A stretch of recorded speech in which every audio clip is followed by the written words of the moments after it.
Hello everyone, welcome to the EPG Pathshala. I am Asha Banu, faculty with the Center for Health and Mental Health, School of Social Work, Tata Institute of Social Sciences. The module that we are going to cover right now is on conflicts, disasters and mental health. The course objectives are to provide an overview on the nature and types of disaster and conflicts, to understand the mental health consequences of disaster, to appreciate the relevance of mental health and psychosocial interventions post-disaster.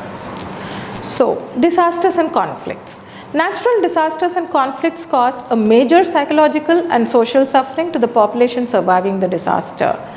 Disaster and conflicts not only results in acute distress in the short term, but they can also destabilize the long-term mental health and psychosocial well-being of the affected population.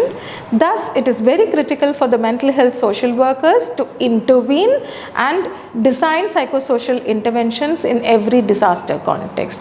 One of the concerns in disasters is thus to protect and promote people's mental health and psychosocial well-being.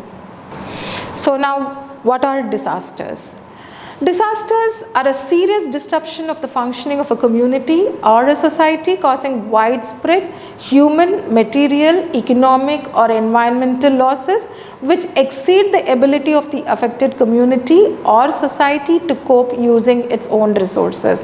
While we are reading this definition, it's also important to you to see what has happened during tsunami, one of the major disasters that we keep reading in newspapers.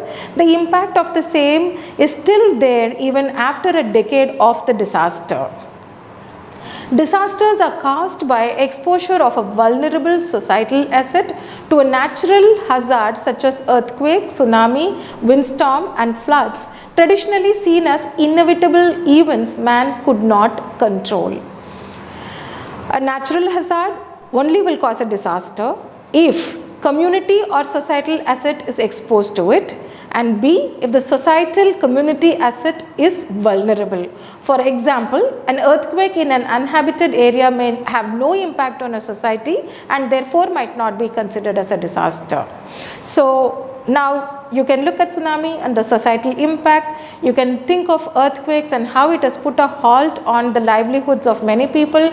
You can think on or read about the Nepal earthquake that has brought the entire country to a standstill for some time, where a human, there is no control by the larger human population on such disasters. Disasters can be either slow onset, example drought. For example, we can read on what's going on in Vidarbha because of drought. Farmers are committing suicides, crops are failing, and when the hazard exposure lasts for months in the slow onset, or there can be a rapid onset where earthquakes, when exposure just lasts for minutes but then leaving a long lasting mark on the society. So this is one example which the entire country had been reading long ago, but still we can see impact, still people write about it, is the Bhopal gas tragedy. On the night of December 2-3, 1984, the city of Bhopal in central India was covered by a cloud of methyl isocyanate, a poisonous gas which had leaked from a tank at the Union Carbide India Limited factory. Around midnight, people downwind of the factory woke up with feelings of suffocation, intense irritation and vomiting.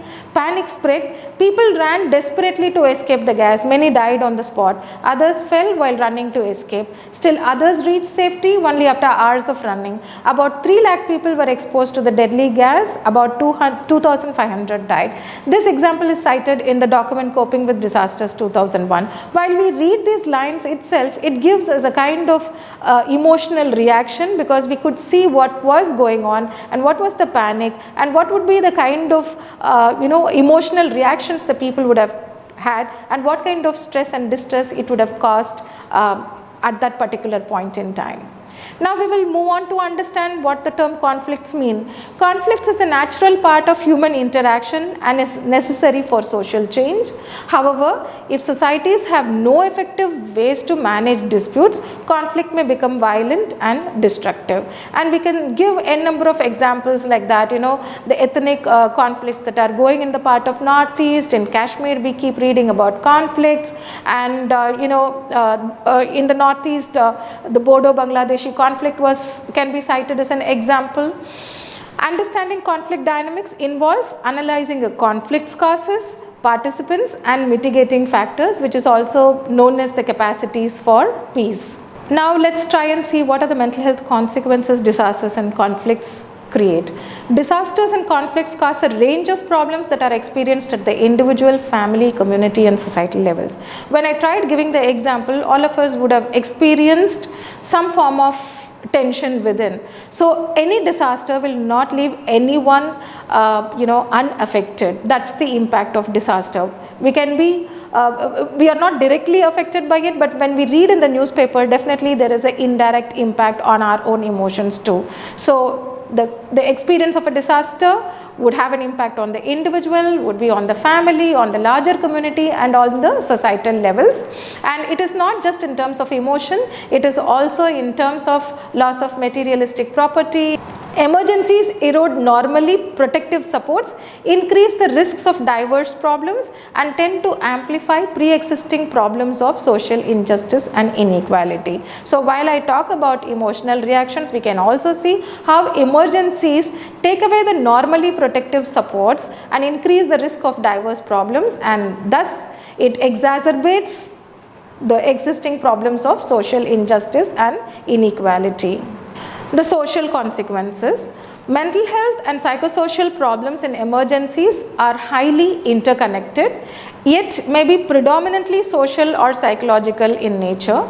Significant problems of a predominantly social nature include pre-existing social problems, that is extreme poverty, belonging to a group that is discriminated against or marginalized, or political oppression.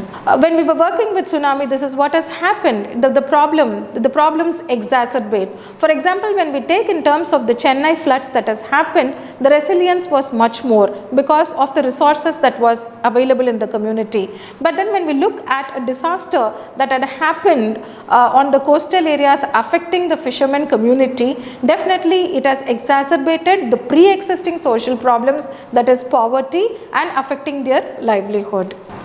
Emergency induced social problems. It can be family separation, disruption of social networks, destruction of community structures, resources and trust, increased gender-based violence. If I have to again cite the example from disaster like when they have the transit shelters, the families would be split. Particularly in conflict areas, because of emergency, they would be evacuated, and sometimes the father would be searching for the daughter, or an older mother who is 80 plus would be searching for the son or the daughter to come and take care of their own needs. So that way the family separation is inevitable. In tsunami, people did not even know whether their kith and kin are alive for many days because they couldn't find their bodies. So family separation becomes inevitable in a disaster and conflict situation. Disruption of social networks.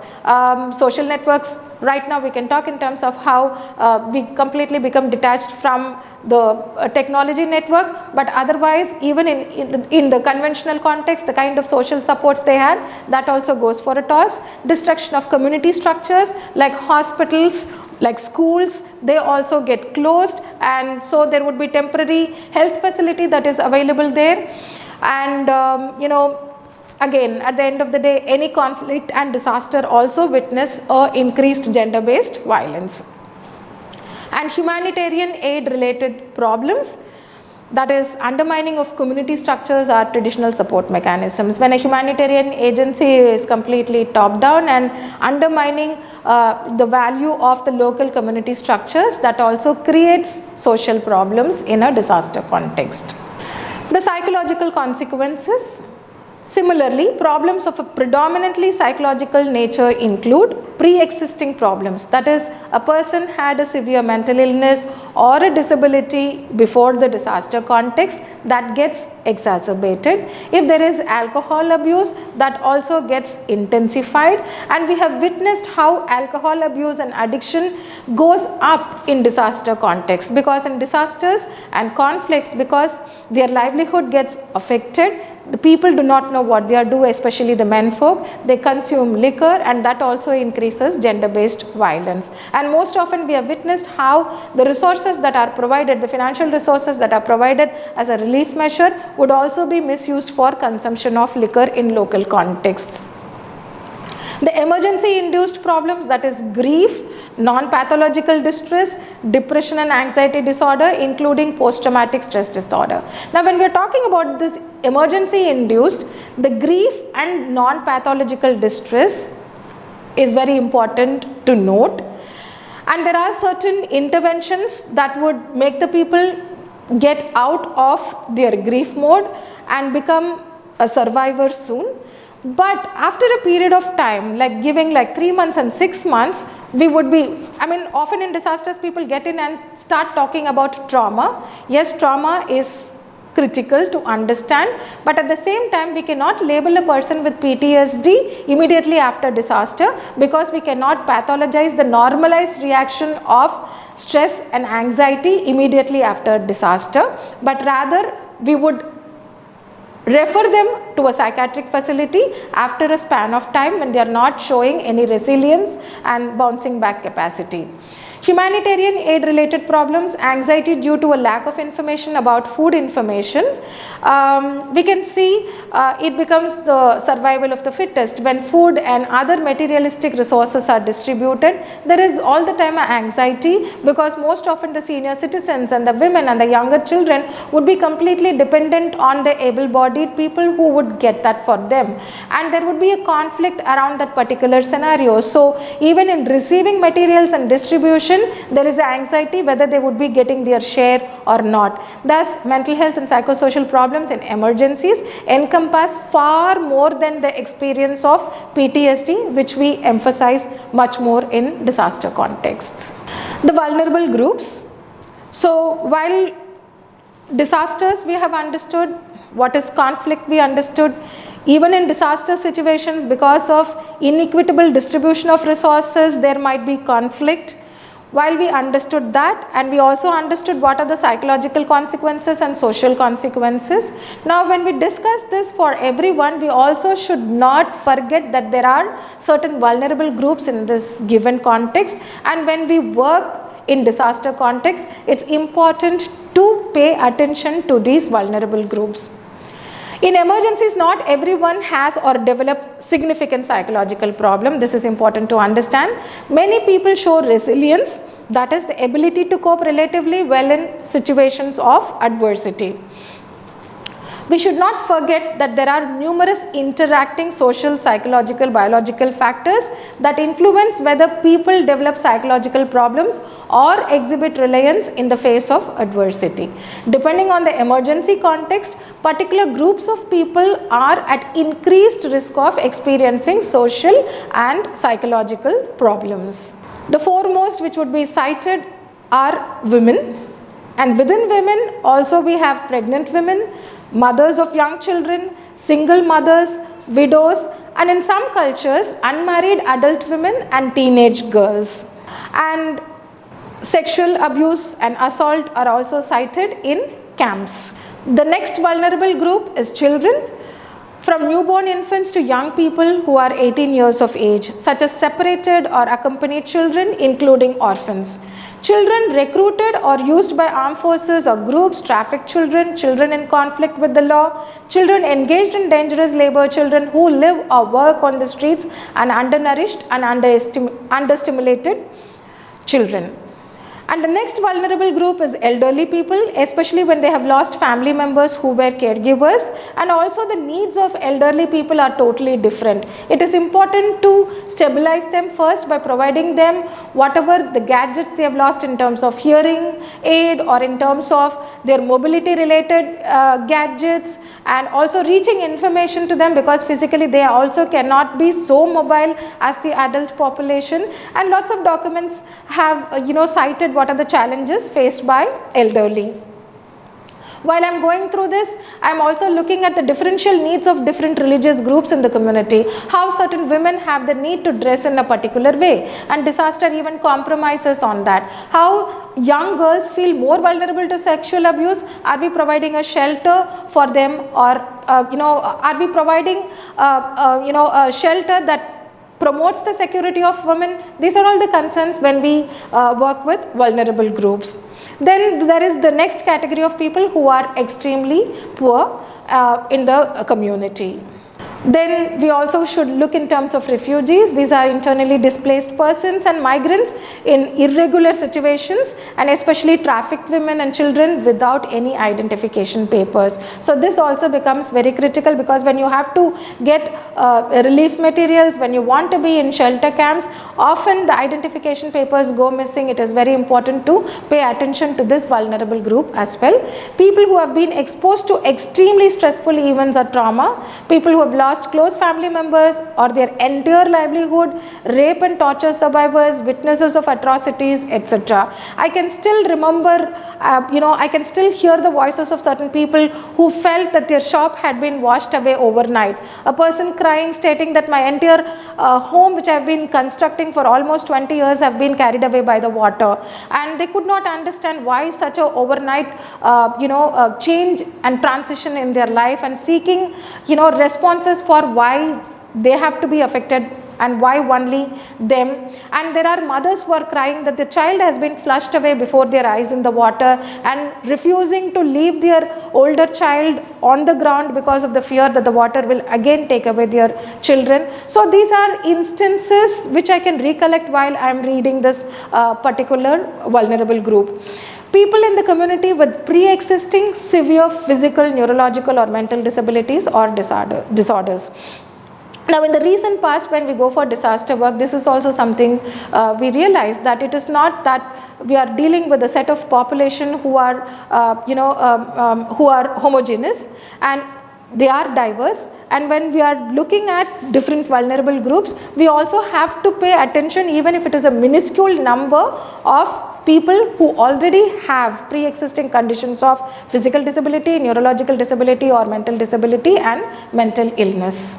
The next vulnerable group is people in institutions like orphanages, elderly people, people with neurological mental disabilities or disorders. The next vulnerable group is people experiencing severe social stigma, commercial sex workers, people with severe mental disorders, survivors of sexual violence, and people at specific risk of human rights violations like political activists, ethnic or linguistic minorities, people in institutions or detention, and people already exposed to human rights violations. Okay, so now we have completed the first two objectives. The first in terms of getting an overview of what is disaster and conflicts, examples of disasters and conflicts. Then we try to understand what are the who are the vulnerable groups and what are the psychological and social consequences after disaster. Now we are moving on to the third objective, that is mental health and psychosocial interventions.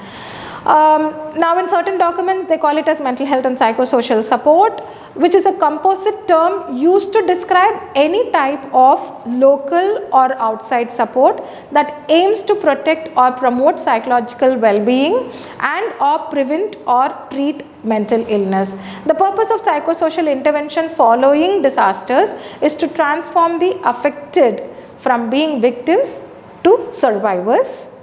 The victim feels himself or herself subject to a situation over which he has no control over his environment or himself or herself, whereas as a survivor they have regained a sense of control and is able to meet the demands of whatever difficulty confronts him. So this is the role of the psychosocial support, how you transform a victim to a survivor within a short span of time. A victim is passive and dependent upon others, but a survivor is not. He or she is able to take an active role in efforts to help his community and himself or herself recover from the disaster. So I would just outline certain interventions that primarily are adopted in disaster context by psychosocial experts. They are crisis intervention, diffusing, critical incident stress debriefing, psychological first aid, expressive techniques, stress reduction techniques. I'm just giving an overview and outlining and giving you what all of these interventions mean. But in order to practice, there should be appropriate reading and training that has to be taken by the practitioners. What a crisis intervention mean? A crisis occurs when a person is faced with a dangerous or other seriously stressful situation for which their habitual problem solving mechanisms are unsuccessful. Not necessarily we have to consider a disaster. All of us experience a crisis, and when we face crisis, definitely our problem solving mechanisms have to be triggered by an external support because we are not able to immediately respond to that crisis. Crisis intervention is a set of techniques aimed at helping the person in crisis gain control over the crisis situation. So it can be practiced with an individual or several people together or in small groups, including a family unit. The crisis intervention process involves first identifying and clarifying the elements of the crisis, that is the problem or issue or the situation. Second, develop problem solving strategies. And third, mobilizing the person to act on these strategies.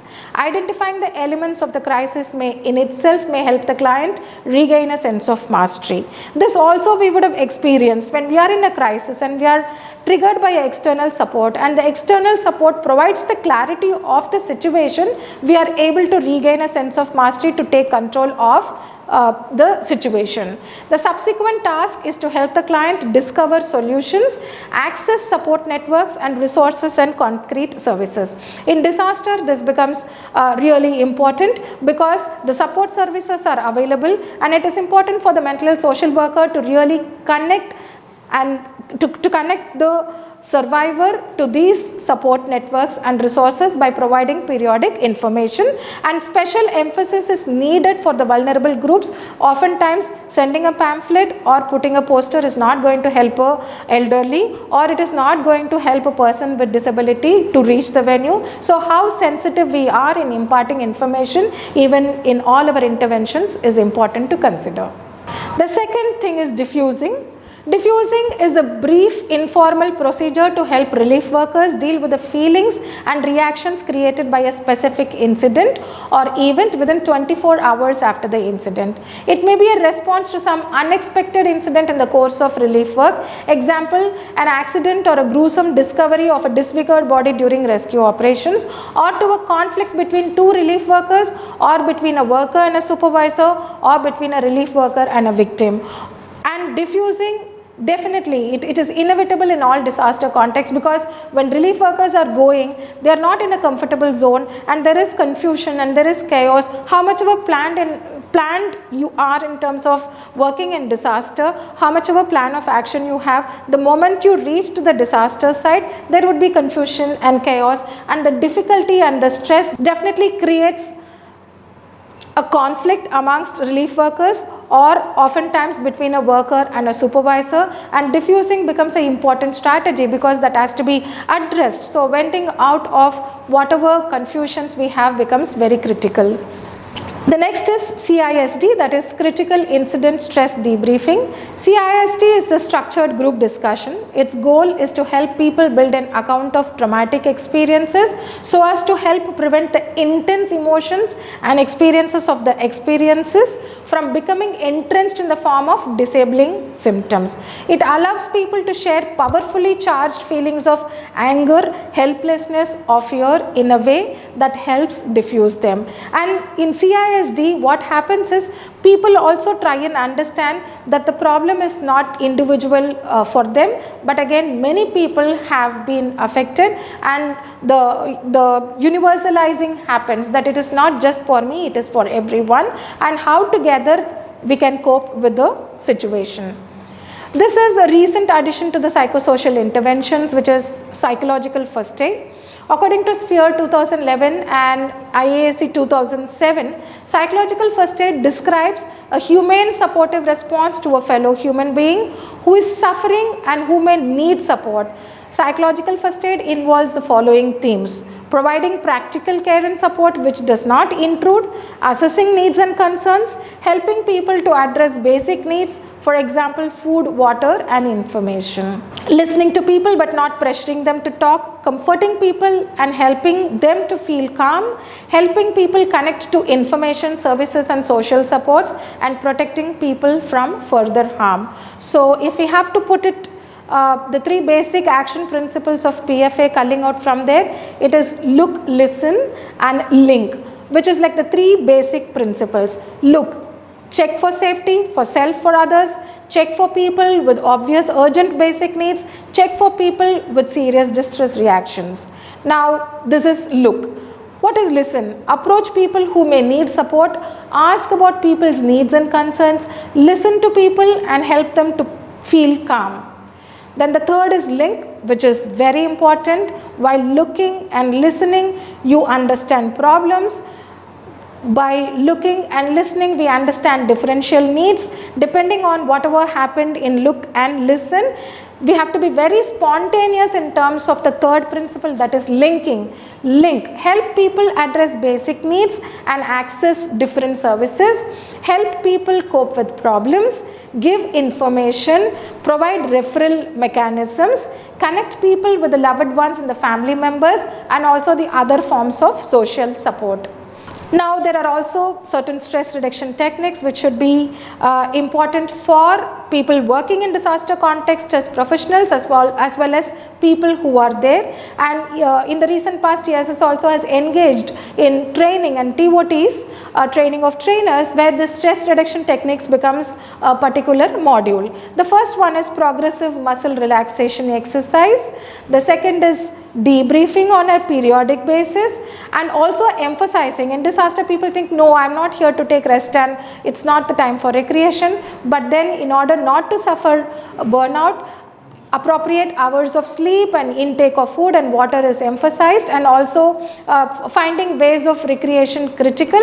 Then visualization, that doing a visualization that everything is going to be normal soon, and a positive imaging of the disaster context also is helpful, and breathing exercise, which is also very important. And for all of these bullets, you have reading materials available on the internet, and it is important for us to focus on self-care while teaching the same stress reduction techniques to the people. We have covered the three objectives. We have tried and understood what is disaster and conflict. We also tried and understood what are the social and psychological consequences and who are vulnerable in disaster context. And we also tried and get a glimpse of what are the various psychosocial interventions that are right now practiced in disaster context. While having seen this module, you just got an overview, but it is important for you to go through the references. There are n number of training manuals that would support you in terms of evolving skills to work in disaster, and I think that's it for this module. Thank you.